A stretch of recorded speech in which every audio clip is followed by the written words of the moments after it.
Hey, I'm Mitch, and this is a custom insert for Dungeon Alliance.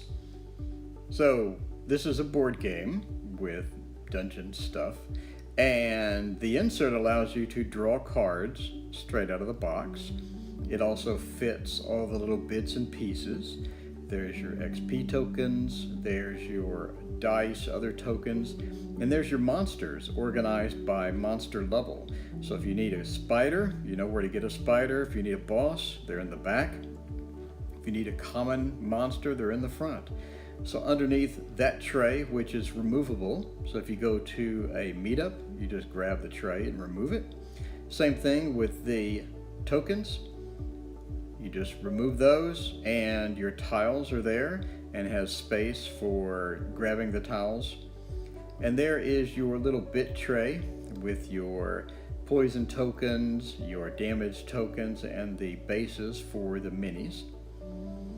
And there's a spot for your minis. So I have two trays, exactly the same size, for the tiles. So a lot of tiles come in the box, but if you get an expansion, they'll add more tiles. So there's two trays that will both fit a lot of tiles. So if you get an expansion, you just reorganize this and then put your extra tiles over there. All the trays go back in, and then you put everything in, put the manual on top, and close the box, and you're ready to go. So it's an easy, quick way to do everything that you need in Dungeon Alliance without having to unpack and get ready for a lot of time. What you'll need is some Elmer's glue. I don't use a glue gun, I use Elmer's glue. You need a utility knife of this style. I found that to be the best knife. You need some pins from Staples, Office Depot, whatever, and some type of ruler.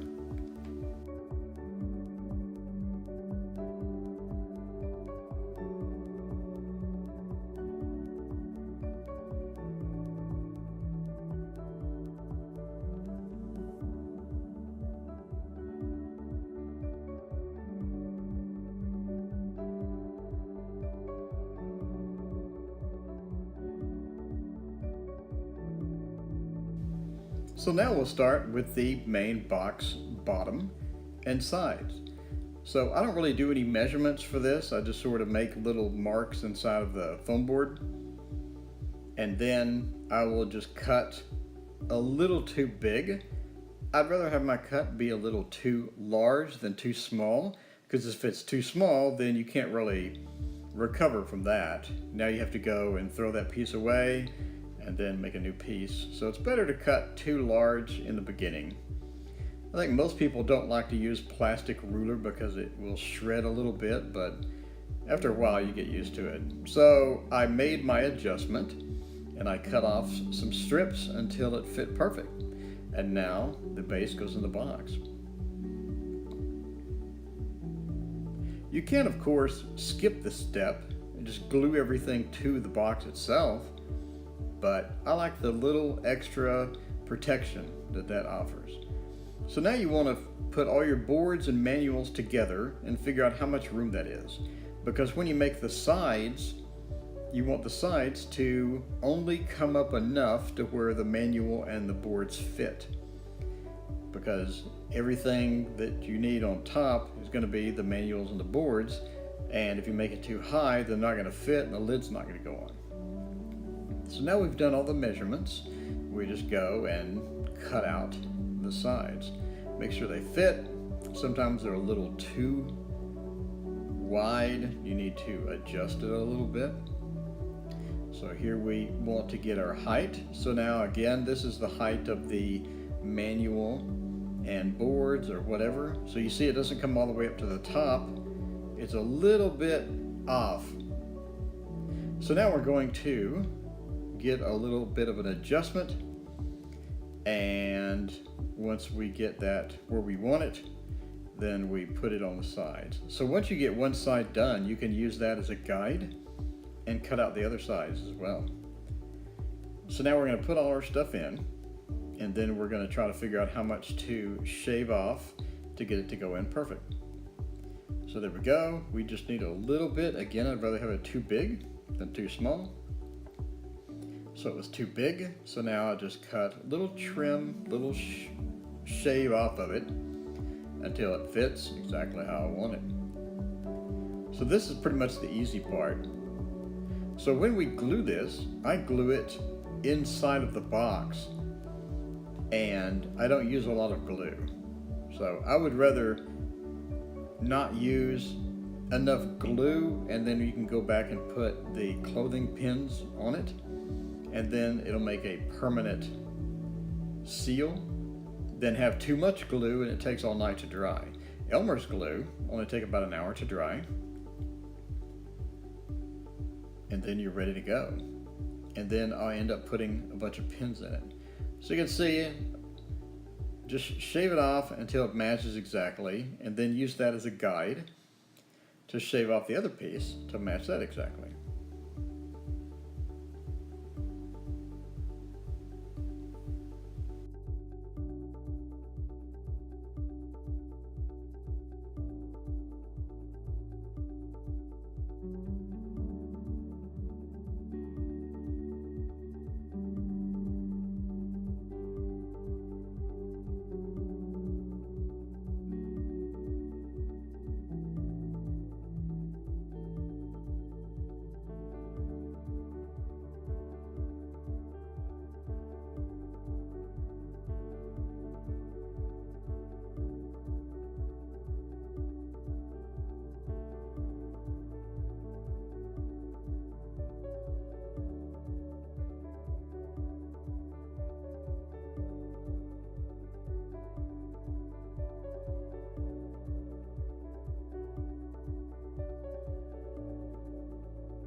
So now that the sides are glued in and the bottom's where we want it, we want to make two rooms for the tiles. Luckily they're all the same, unlike other dungeons like Descent and Imperial Assault, where all the tiles are different sizes. These are the same. So we have enough tiles to fit in one of these slots all the way to the top. And normally, if this never had an expansion, we would be nice and settled with that. But what I want to do is make room for expansions.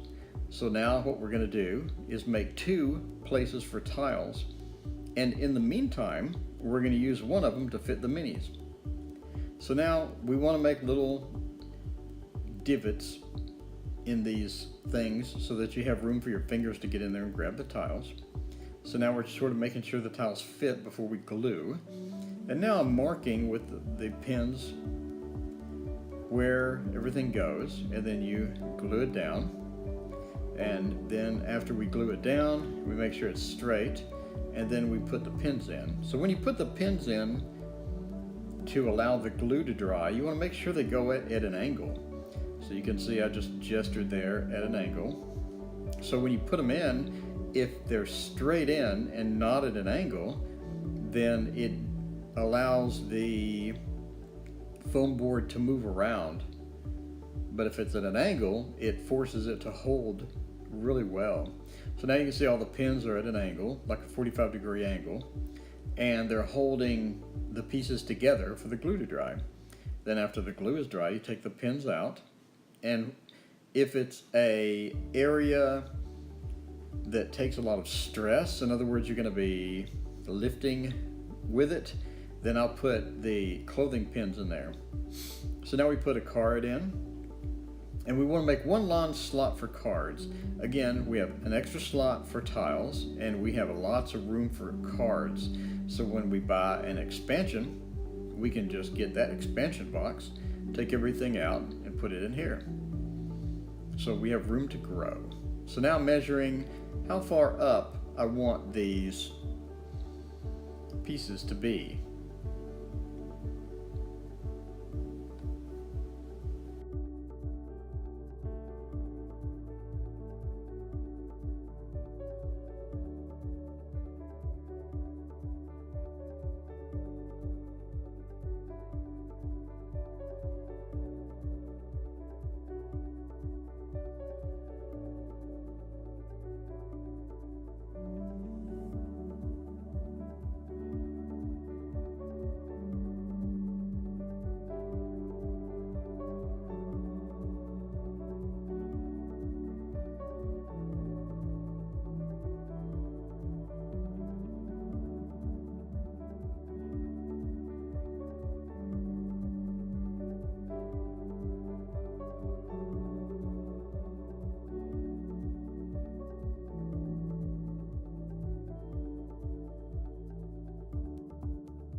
So now the main area for the cards is built. We want to make little sliders to go in there for the cards to separate the groups of cards.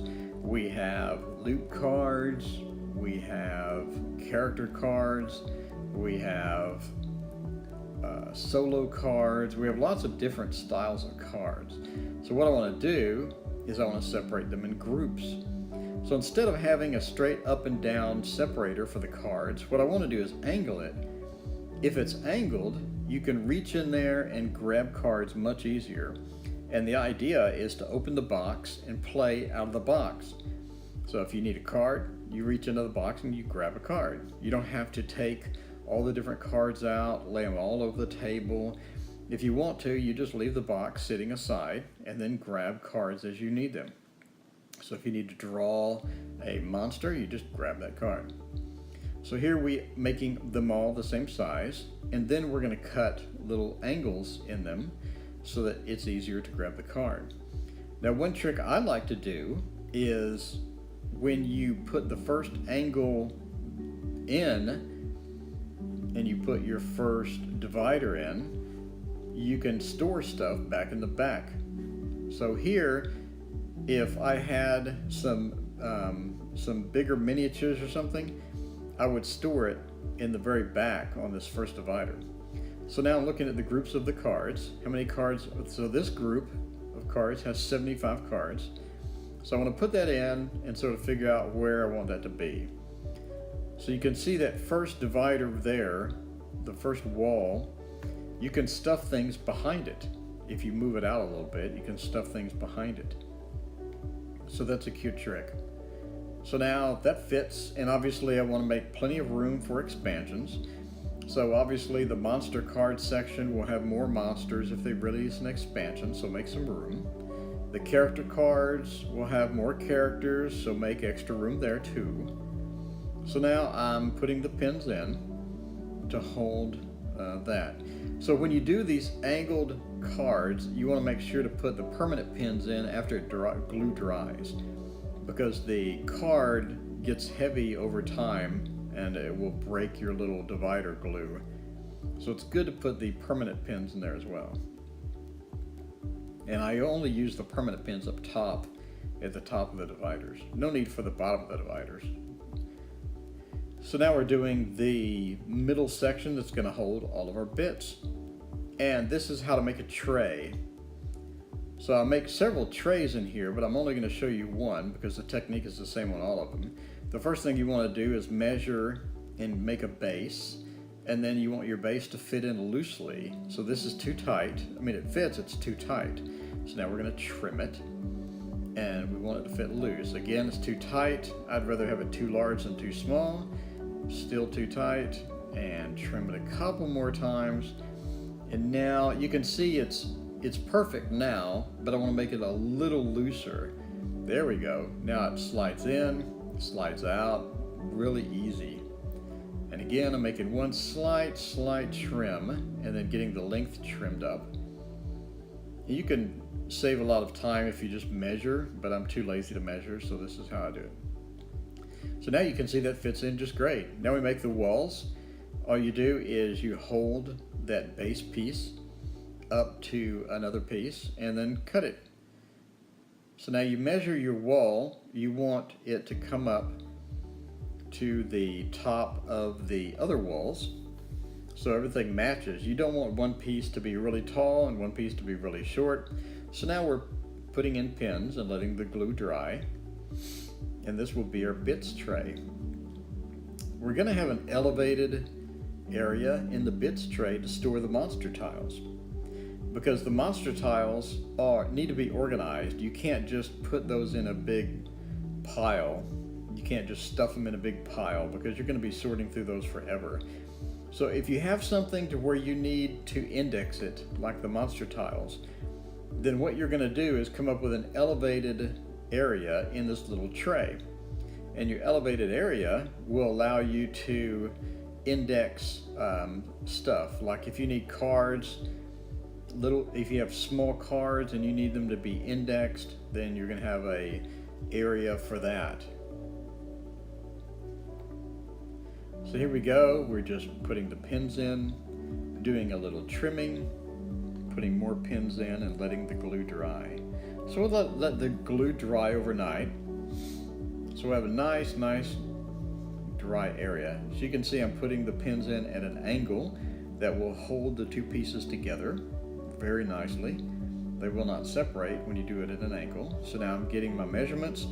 Once you have the side piece, all you do is you duplicate the side piece like 4 or 5 times, and now you have your dividers inside. So before you glue it, make sure that you get your divider, put it on another piece of foam board, and use that as a template to make a bunch of more dividers. So here, everything's dry, it's been overnight. I put everything in the box. So now there is my tray. I'm making sure it fits, and it does fit.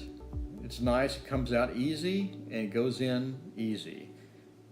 If it's too tight, you need to make some adjustments because you don't want it to stick in there really hard, because then you're trying to drag it out and your foam board's gonna break.